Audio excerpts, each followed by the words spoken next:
Hello there, ladies and gentlemen. What is going on? My name is Pokemon Legoer, and welcome to my first ever kind of creepypasta. I am doing one today because I saw Rick Semino upload one, so hopefully I'll try to link that down in the description below. And it looked like a lot of fun, and I thought that maybe I could do one of those. And I think, made a pretty serious story based on Pokemon. And part of it is true. Obviously, some details aren't, but some of it is true. But it's pretty scary story. I know it's November 1st, not Halloween anymore, but I still hope that you guys can enjoy this story. So, let me get to work on reading this. I got it all written right here. It was Halloween night, but all wasn't so well. My friend and I were parched halfway through trick-or-treating.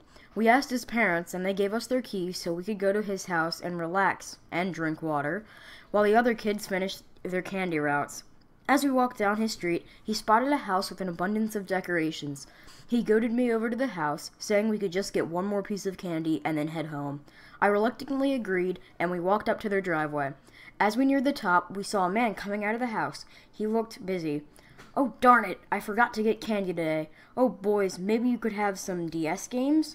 Sure enough, he held out my favorite game, Pokemon. I took it eagerly. My friend and I could do co-op, alternating turns on my DS. We thanked the man and headed home. Right when we got to his house, we got some water and sat down on the couch. We plopped in the DS game and began to play. I read SoulReaperSilver on the screen. It was one of my favorite Pokemon games, except that it was glitched and the screen vibrated momentarily. Ah well, it was probably just a bad copy or a glitch or something. A file was already created under the name Soul Reaper. My friend looked at me worriedly, but I shook it off. He's just making a Halloween pun with SoulReaperSilver, I explained. I turned up the sound, but it wasn't very loud. "I'll go down in the basement and get my speakers," said my friend. The game looked normal, just perhaps darker than the real game. I checked to make sure brightness was on 5. I appeared to be in Azalea Town, right about to challenge Bugsy. I checked my team. A Quilava, Pidgey, and an Onix all worked against Bugsy, so I clicked on him to fight him. All it said was ... like Red's dialogue. I thought it strange, but figured it was just a glitch.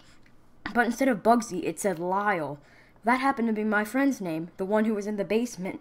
That was bizarre, but I'd seen my name in the games before, so I thought nothing of it. When I beat him, it said Lyle has been defeated, so Lyle dies. That creeped me out. The person dies? What is this? After that, there was no more Lyle dialogue. No HM, TM, badge, or anything. This game was eerie. I went downstairs to see what was keeping Lyle, and to tell him about the game. That's when I saw him lying at the bottom of the stairs, with a knife in his back. I recoiled. Nobody could be in the house to murder him. Security was too good here. So how'd he die? "No, Lyle, you are dead," I said. I kept thinking that and saying it. How had this happened? And then I thought of the game. Lyle has died, it said. There was no way he had been killed by the game, right? No, but I knew I had to get out of there. If I stayed, I would be arrested for murdering my friend, which I may have unknowingly done. I ran out of the house. In the game, I was now battling my rival. He asked, "How's your mom, Jenny?" How do you know my mom was named Jenny? Now I was really just scared. I initiated battle with the rival. He didn't have a name, but this was way after you should have had his ID at the start of the game. His Pokemon were way over-leveled and had bloody red eyes. This game was demented. All of my Pokemon died, and it said, "You lost, you die." That's when I saw the car in front of me. Wow. So, that was really scary when I was writing it. I hope it sounded scary to you guys. Sorry if I read a little too quickly, but I felt like I was reading to a classroom. Oh, man. I did stutter a little bit. My handwriting isn't the neatest. Sometimes I couldn't tell what even I had written. So I had to improvise in some places. But I hope you guys all enjoyed this SoulReaperSilver spooky story. Comment down below what your favorite creepypasta is, or tell me definitely if this scared you. I'd like to find out to see how good it was. So again, thank you guys for watching. I hope you guys had a happy Halloween yesterday. I'll see you guys all next time.